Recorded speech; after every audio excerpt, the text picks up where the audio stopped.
দুর্গাম চরে এসে আমার মনটা ভাই ভরে গেছে। জাস্ট আমি এখান থেকে গলা হাত দিয়ে বলতে চাই, I love you Bangladesh. Just আমি এভাবেই আজীবন ঘুরে দেখতে চাই। এই পদ্মা নদীর চর ঘুরে দেখছি, জীবনের প্রথম এমন ফিলিংস হচ্ছে যে ফিলিংস আপনাদের সাথে কখনোই আমি মুখের ভাষায় বলতে পারবো না। এদিকে কিন্তু দুর্গম চর, চারিদিকে চর, মাঝখানে আমি দাঁড়িয়ে আছি আর একলা একলা এই ভ্রমণ করছি। জানি না জীবনে আর কি হবে। জাস্ট এই ভ্রমণ করাতে আমি আমার লাইফে শান্তি খুঁজে পাই।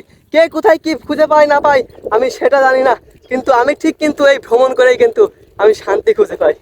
সো কে কোথায় থেকে দেখছেন আমার ভিডিওটা অবশ্যই কমেন্টের মাধ্যমে জানাবেন। আর ইউটিউব চ্যানেলসে আপনারা সাবস্ক্রাইব করবেন এবং ফেসবুক পেজ ফলো করবেন।